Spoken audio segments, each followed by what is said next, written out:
आज lovely studio Jaunpur बड़े भैया दीपक यादव के देखरेख में बबली बिरहा म्यूजिक पर एक बिरहा इधर से प्रस्तुत है।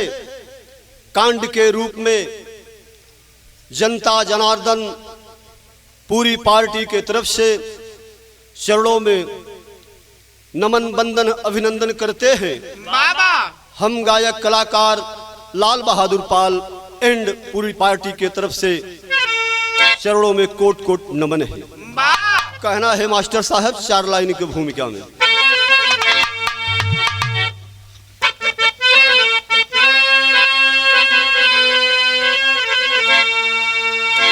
तो भाभी प्रबल है इस दुनिया के अंदर,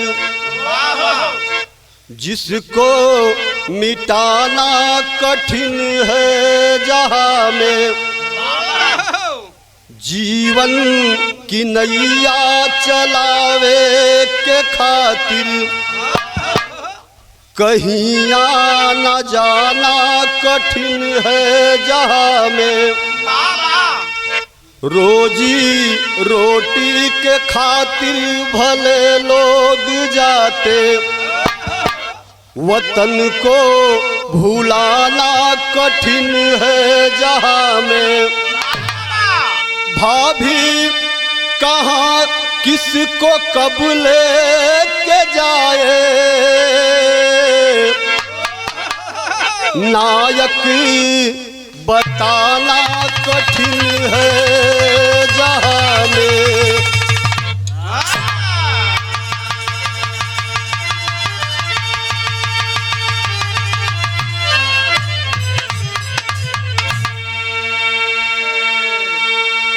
मनुष्य अपने रोजी रोटी के खातिर देश परदेश विदेशों तक जाकर के कमाता है, सिर्फ अपने परिवार की परवरिश के लिए। कहानी हो भैया, ओकरे पहले एक लाइन कव्वाली का टुकड़ा लगल। कैसे?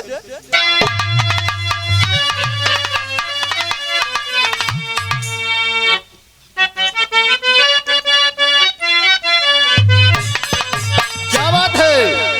तेरी एक चाह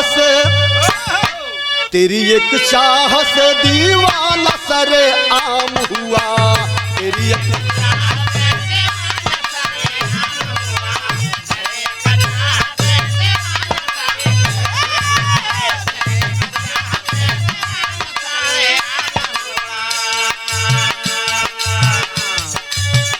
तेरी एक चाह से दीवाना सरे आम हुआ।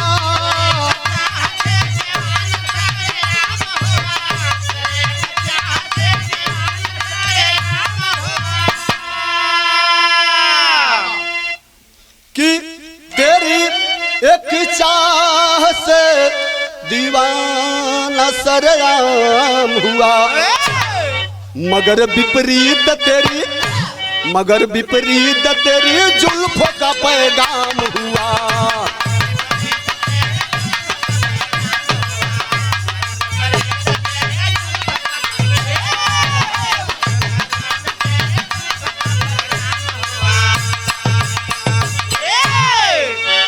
लेकिन ए भाभी, ए भाग्य में लिखा हुआ किस्मत में कभी टल नहीं सकता।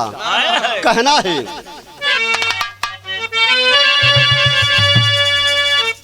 कौन जाने किसे भाभी कहाँ ले जाएगी।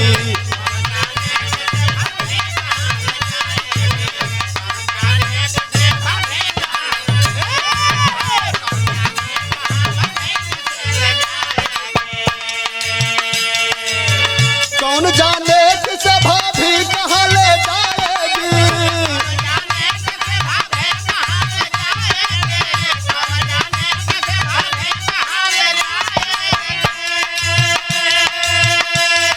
कौन जाने कहाँ भाभी ले जाएगी।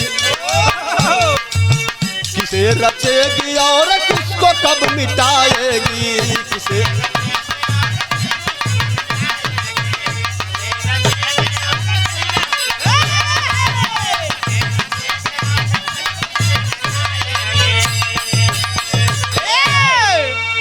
यहीं से हमरे विराह के शुरुआत भइल भैया।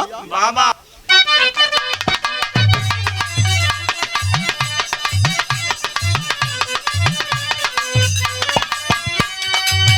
कहानी कैसन हो कहाँ का हो कहना है कैसे। पवारा बलकत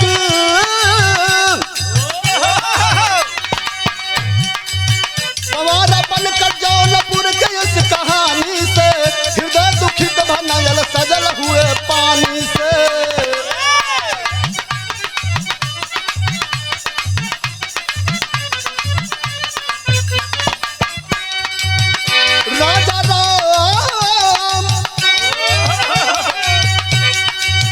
राजा राम पाल के बने कुंवर रहे सुशील सुनील जो कि नेक हो नहार रहे।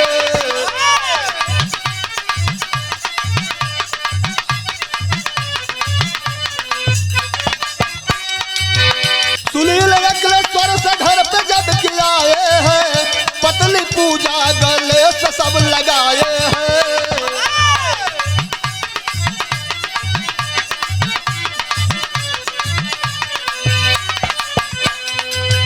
कुछ दिन बीते बोले मुझको अब तो जाना है। कुछ दिन बीते बोले मुझको अब तो जाना है। बच्चे खातिर नेक नियत से कमाना है।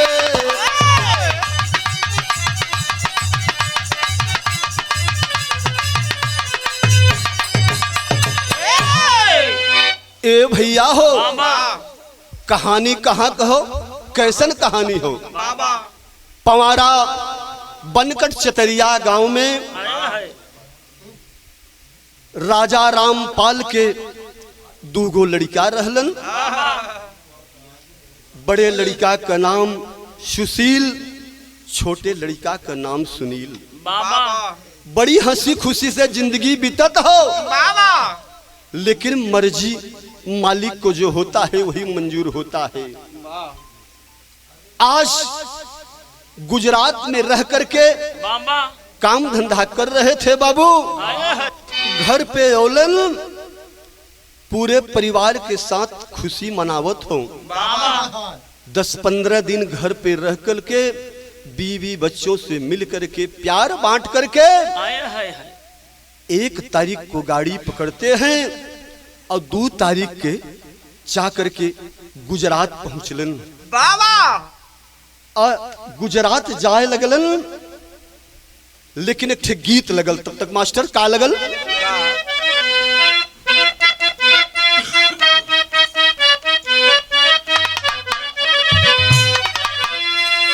वही गीत का संकेत हो। अरे का पगला गईलू ना मोरिया का पगला गईलू हो।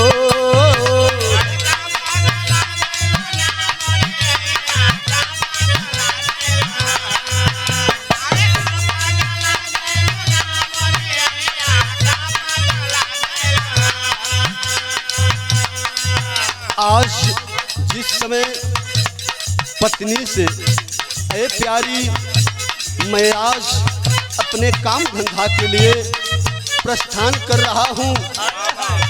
जिस समय बात मुख से निकली पत्नी हाथ जोड़ करके कहलस कि पतिदेव जात हुआ लेकिन अरे कैले पयनवाना मोर भैया कैले पयनवाना।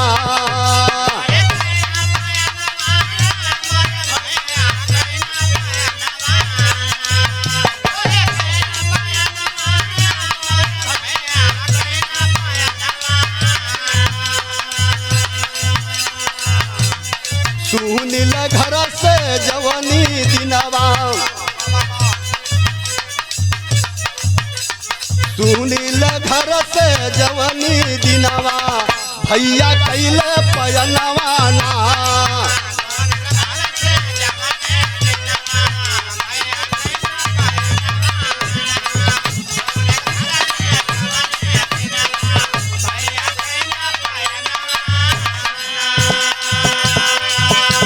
समय जाए के तैयारी करत हो, आंख में आंसू भरल हो, देखत हो का हो अरे बच्चवन के मुखड़ा चूम बारी, बच्चवन के मुखड़ा चूम बारी, हसुआ भर गए नयनवाना, हसुआ भर गए नयनवाना, पूजा चूमे स्वामी के चरणवा, भैया कैले पयनवाना।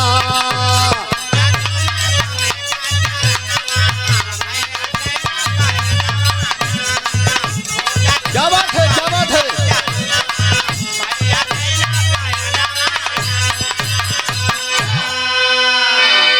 ए भैया जिस समय तैयार हुए, आज पत्नी अपने पति को विदा कर रही है। ए स्वामी, ये दोनों बचवन का आप ही की जिम्मेदारी हो, और जाकर के परदेश में भूल मत जइहा। बार बार याद दिलाती है, और परदेसी करता क्या है, अपने दोनों बचवन के मुखड़ा निहारत हो। भइल का कि 2 मई और 24 करतिया, अंकल स्वर बाठी कनवाना, सुंदर बन सोसाती दरमयनवा, भैया कैले पयनवाना।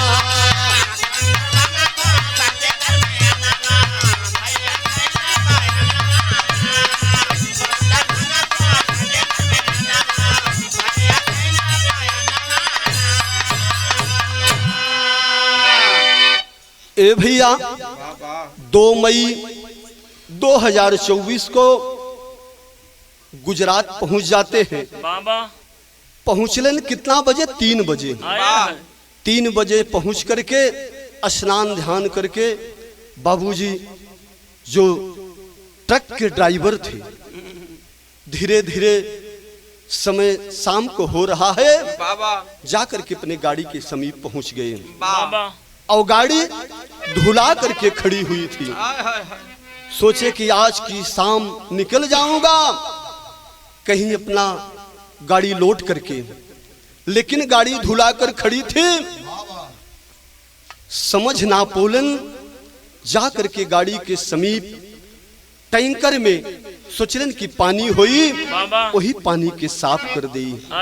ए बाबू, भैल का सारंगा गीत लगल मास्टर।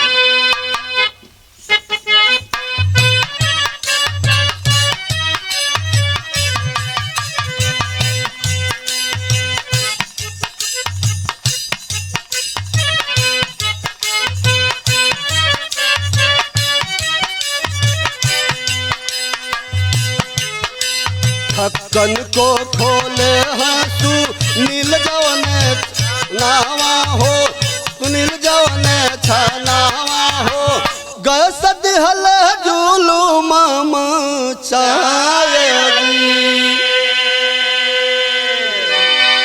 होई के बेहोश वही ताकि के भीतरिया हो, ताकि के भीतरिया हो, गए सदिहल जुलूम मचाएगी, निकले सुनील नहीं लाला सोच मनावा हो, लाला सोच मनावा हो, दिलवा में शंका गईली छाएगी, दौड़े है लाला ललना गोदी से उतारी जल्दी, गोदी से उतारी जल्दी, पापा कहाँ जाला बिसराएगी।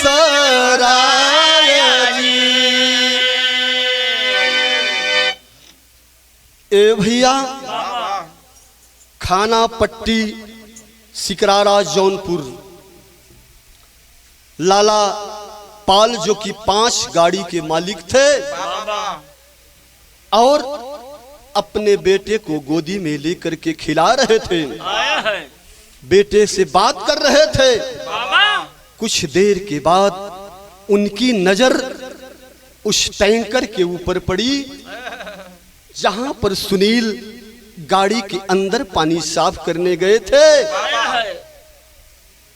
जब नजर पड़ल बाबू अवाक हो गईलन कि आखिर सुनील कब से टैंकर के अंदर हिलल हुए। अपने बचवा की गोदी से इतने झटके में उतार करके दौड़ के गईलन। कुछ देखले न आओ ताओ बाबू उसी टांकी के अंदर हिल जाते हैं। ए भैया गैस इतनी भयानक थी कि उसी में वो भी समाहित हो गए। 10-15 मिनट बीत गया। कुछ लोगों की नजर पड़ी कि है लाला पाल भी गए नहीं लौट के आए। ए बाबू तब तक 2 ड्राइवर और गाड़ी के समीप दौड़लन तो भील का तेरी का भाव लगल।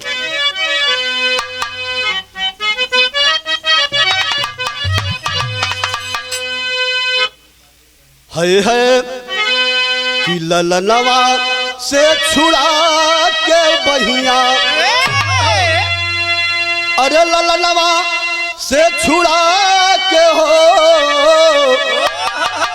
ललनवा से छुड़ा के बहिया, लाला दौड़ पड़ा है परहित के कारणवा। जिस समय सुनील अंदर गए झटके से अपने बच्चे को गोदी से उतार करके दौड़ते हैं, लेकिन उसी टांकी के भीतर गैस इतनी भयानक थी उसी में समाहित हो गए। लेकिन 2 ड्राइवर बाबू देखत रहलन, जाकर के टांकी के समीप पहुंचलन तो भैल का भैया एक गीत लगी।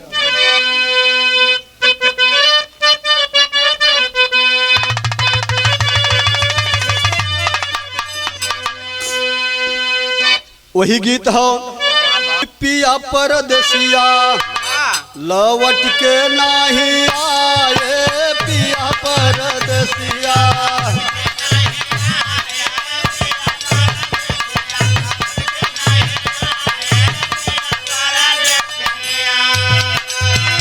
दुल्ही के दर्द मर्द समझ नहीं पाए, पिया परदेसिया के नहीं आए।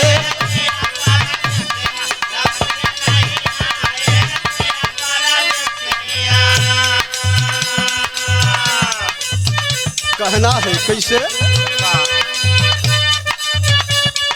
झाके जब भीतरिया, झाके जब भीतरिया, लाला घबराई, झाके जब भीतरिया।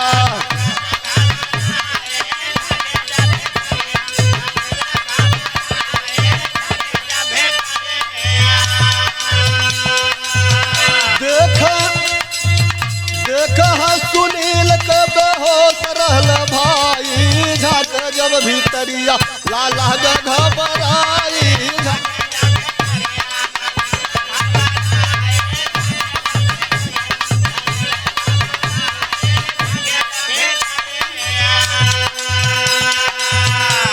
भैया सुनील अंदर टांकी के भीतर पड़ल हुआ। जिस समय लाला की नजर सुनील के ऊपर पड़ती है उसी टांकी में तुरंत हिल जाते हैं गैस असर कैले से। सुनील के बचावे खातिर लाला तो न छानावा,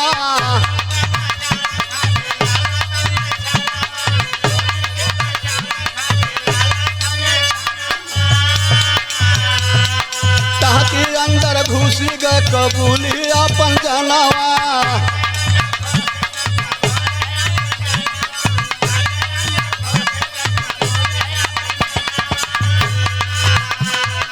होई गा बेहोश, होई गा बेहोश, असर कैले भाई, झाक जब भीतर भितरिया लाला घबराई।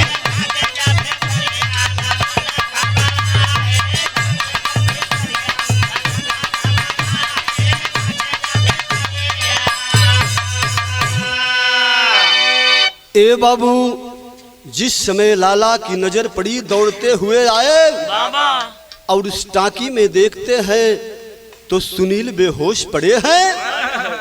तुरंत उस टांकी के अंदर आज लाला भी कूद पड़ते हैं। ए भाई, गैस इतना असर कैलस कि दोनों जन के मूर्छा आइल, बेहोश हो गईलन। जब बेहोश हो गईलन तो भइल का भैया, पहपट कलाइन बा।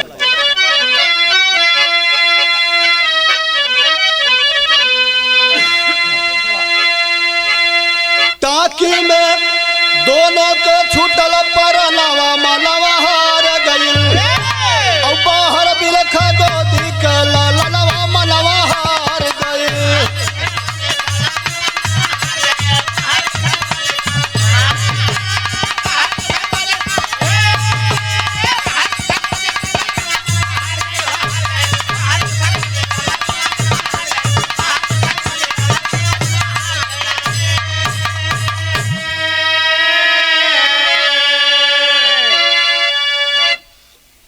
बीत गई आधा घंटा, दोनों न पर दिखाई हो। बैठ सभी ड्राइवर साथी, गईल तब घबराई हो। अरे दो ड्राइवर साथी के पयलवा मनवा हार गईल और लागल गैस मूर्छित भइल, तेही छलवा मनवा हार गईल। ए बाबू, तब तक दो ड्राइवर देख रहे हैं कि सुनील और लाला दोनों टांकी के अंदर चले गए, अभी निकले नहीं, क्या बात है। तब तक दो ड्राइवर साथी टांकी के समीप ओलन। जो ही टांकी में झांकत हो बाबू, गैस इतना असर की कि दोनों बेहोश होके गिर पड़े। हाय हाय रे, क्या बात है। आल्हा में प्रमाण देवे के पड़ल।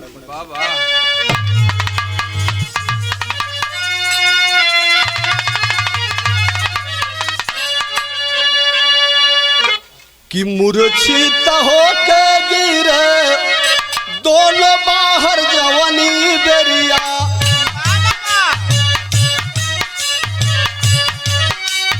देख सभी लोग दौड़े उस बाहर।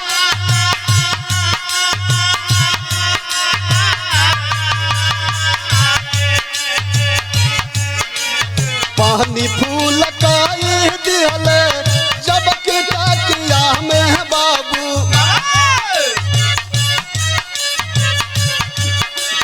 लसिया के बाहर निकारे उस बाहर।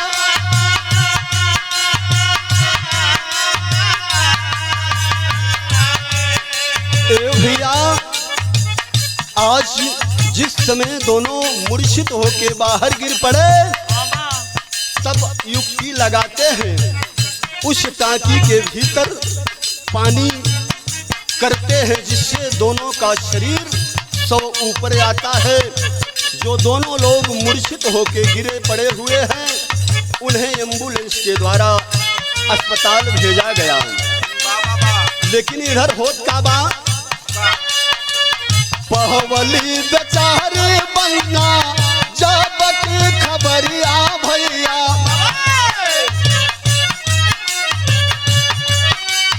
दिहल विधाता मोर जिंदगी हो उजाड़।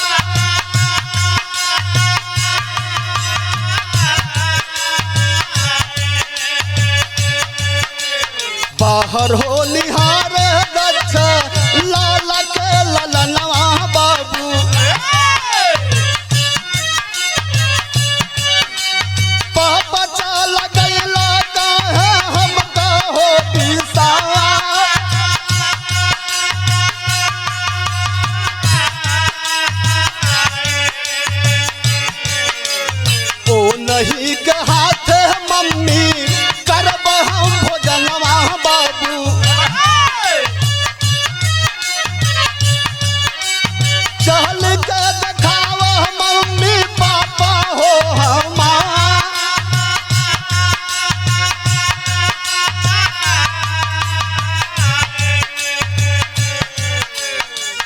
इधर क्या हो रहा है? जब खबर लगती है लाला के पत्नी को, ए बाबू आंख में आंसू ले है, रो रही है, अरे पतिदेव मुझे किस किनारे आप लगाएंगे? मेरे बच्चों की परवरिश कौन करेगा? वहां की बात वही छूट जाती है। लेकिन जिस समय पवारा बनकट में खबर रौलेस तो भइल का, सुनी लग पत्नी पूजा पवली खबरिया बाबू,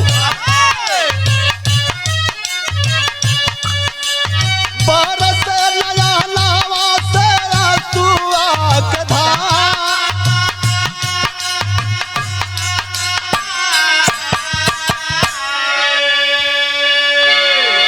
ए भैया, जिस समय पवारा खबर पाइल कि आज सुनील गाड़ी के जो चला रहे थे, ड्राइवर थे, उस गाड़ी के साफ सफाई करने के लिए टंकी में हिले, आज गैस से मूर्छित होकर प्राण पखेरु उड़ गए बाबू। पत्नी के बड़ा सदमा लगल, अपने दोनों बचवा के हाथ में लेकर के, एक दाहिने हाथ में एक बाईं हाथ में, दोनों बचवा के पकड़ के रोवत हो, ए स्वामी, ए स्वामी, ये दोनों बचवा केकरे किनारे लगे हैं स्वामी, इस जिंदगी का गुजारा कैसे होई? ए बाबू, 1 तारीख को यहाँ से गाड़ी पर बैठे थे, 2 को पहुंचे थे 3 बजे, शाम 6:30 बजे की घटना है। आज 3 तारीख को वहां से पोस्टमार्टम होने के बाद चतरिया बनकट में शाम 8:30 बजे लाश एम्बुलेंस के द्वारा घर पर आयल, और इधर हवाई जहाज से लाश सिकरारा पहुंची है। पत्नी सोचत हो दिल में क्या भैया, खड़ी के भाव लगल,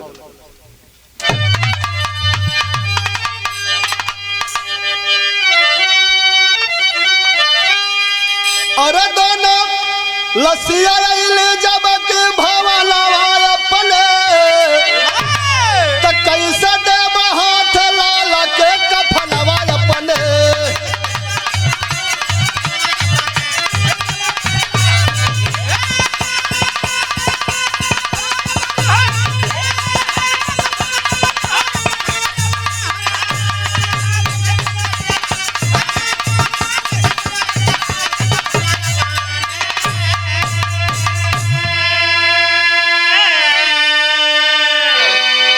ए भैया, होत का हो कि लसिया पे लोट लगली पूजा बहुअरिया, और के कर सहार पार होई मोर नवरिया।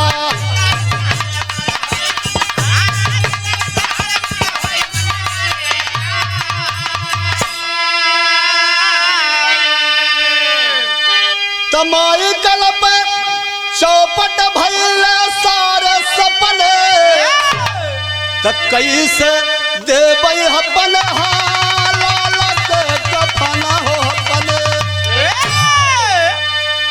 ए बाबू, पत्नी रोवत हो, लेकिन माँ का दर्द, माँ का पीड़ा एक माँ ही जाने ले भैया।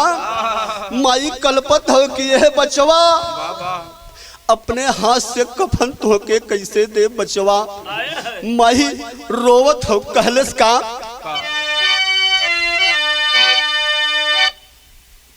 खाना पट्टी बाबू राधे श्याम के लललवा, और गिरजा शंकर बिलख उठ के बोला हो बिरलवा।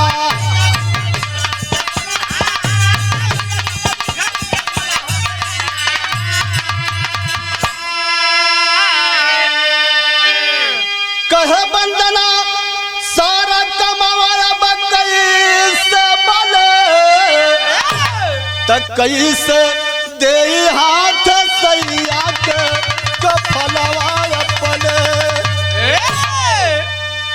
ए बाबू, पत्नी रो कर बुरा हाल हो, माई भी रोत हो, बेटवा आप ये बुढ़ाई दैया का सहारा रहला, लेकिन आज हमरे आंख तारा निकल गई ना, बचवा के करे सहारे जियब। ए भैया, माई रोवत हो, इधर पत्नी रोवत हो। यही हमारे गाने का समाप्ति रहल। तो गुरु बिहारी गुरुपत्तु जय मंगल राम आधार नायक लाल अरु बाबा पाल माया के संसार।